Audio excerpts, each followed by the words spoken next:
Life's too short to drive boring cars.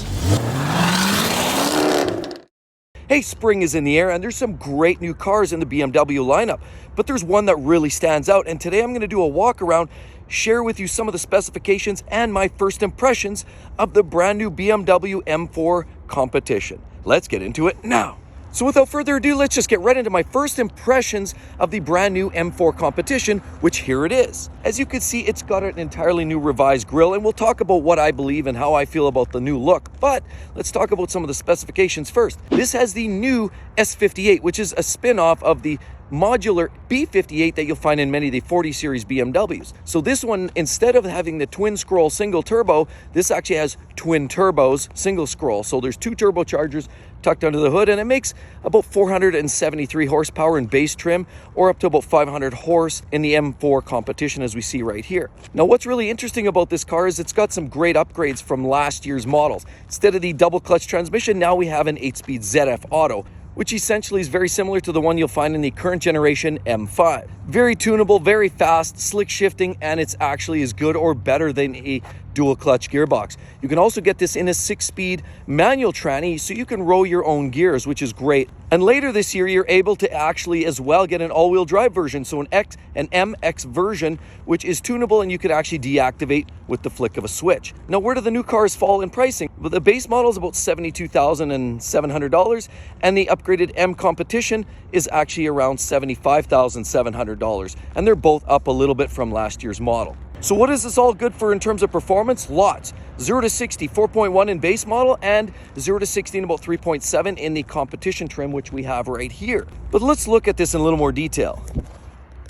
As you'll notice, we've got full LEDs with fiber optic running lights, and you've got the new grille, which is absolutely polarizing and has been revised from the standard cars. So it does actually look a little bit dialed down. Now you've got this center bar here, which sort of breaks it up a little bit. Doesn't look quite as nasty, just in case you're not in love with the current generation looks. Then we circle around, typical M fashion. You've got all sorts of vents. You've got really cool mirrors like this that don't connect at the top, very similar to the outgoing model. The roofline has a carbon fiber roof, and you've got those strakes there for helping airflow down the roofline. And of course, you've got this great little wing to top it all off. LED taillights, upgraded wheels, pretty bold rocker panels on the side, and you've got to have distinguishing finishing like you have right there with the M4 Competition badge. And how about those 15-inch brakes as standard? They're bigger than a Lexus rim. And you can also get, with the gold calipers, that would be the carbon ceramic update for this particular car. But then we circle around and you'll notice we've got further additions to the treatments on the bottom, which give it that extra little aggressive look wrapped all the way around. And you've got quad exhaust tips to boot. And then you've got M4 Competition in its glory. And then you've got these soft touch door handles. And inside you've got some great new color themes, as well as the new revised iDrive system. And this new car now has a drift analyzer as well built on board, as well as you can get a lap timer. So there's some great features that really dial us down. You can also get a driving upgrade, which allows the rev limiter to bump up from 155 miles per hour to 180 miles per hour on the driver edition. So the real question is, specification-wise, it does everything better and faster than the outgoing model. Even done lightening of the heads, it's got a forged crankshaft, and there's a lot of other technology to make this car faster and more robust than the outgoing model. So what do I really think of this new M car? First glance. Firstly, looking at it, I think it's a very attractive car, but it's starting to look very generic. If you look at the rear quarter of this car, tell me it doesn't look like a Infiniti. Look at that rear quarter of that car, and then we back up and do the comparison, and these two cars going head to head look very, very much alike. Difference is this one's very expensive and this one's not. So I must say, from a styling perspective, I actually prefer the outgoing model to this version. And it's not because of the grille, because I think actually this revised grille actually looks pretty sharp. If you look at it right there, it is a little bit bold, it is a little bit controversial, but I think it's starting to grow on me. If you look at that, it doesn't look quite as bad as that, for example. I just think this just doesn't quite look the part as much as the M version does for me. Again, the rear quarter looks very generic, almost like an Infiniti. The tail trim looks actually nice from the back. I actually like this style better than the outgoing model. I find that actually has a very clean look to it. And these very exaggerated vents and accents are very, very nice and crisp. I also happen to like this better on the new version. The rockers look a little bit more pronounced. And I really like this cool accents on the hood. That looks very, very menacing as well. But it's just when each one of those individual components gets blended together into one full package, I'm just not sure the whole look works for me.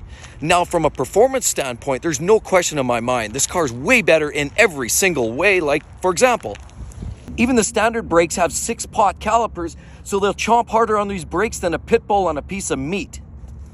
Bracing's also been revised. They've got shock tower bracing, cross bracing, they've got additional bracing mid-car, they've also got additional stiffening in the rear, and the whole car is just vastly more stiff than the outgoing model. So from a track-ready perspective, the car is far superior. It's stiffer, more rigid, and it's got better chomping power in the brakes. Because it's up in power, do you realize that this M4 Competition actually has more power than the outgoing M4 GTS, which was their absolute fire-breathing beast that was on water injection because it was almost set on destroy mode. Yes, that's right, this car has even more power. They're both 3-liter straight-six engines, but they've done far more performance and efficiency with this new car. And as much as I love double clutch transmissions, and I do, even though they're a little bit edgy and rough, this new ZF automatic transmission shifts us quick and is much more functional in day-to-day use. And for those hardcore M drivers, and I'd consider myself one of those too, even with the all-wheel drive version, it's going to be far more rear biased than front biased. Even more so than the M5 is tuned in right now. So this car should have no problems in satisfying your drifting needs as well as your track tuning. But it also will satisfy poor driving conditions. When the roads get slick, it just makes it much more versatile for all-weather driving. So all in all, if you can get past this grille, and personally I actually think it's a benefit to the look of the car, the rest of the car doesn't quite strike a tune with me.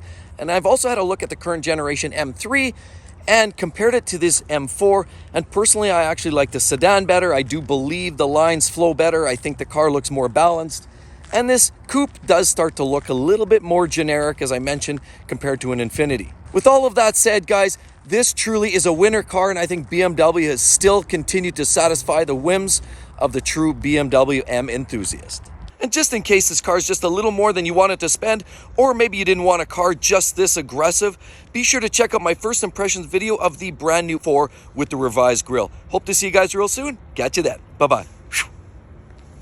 So Marcus, what do you think of the new 4 Series right here? Ew, why is there a butterfly on the front?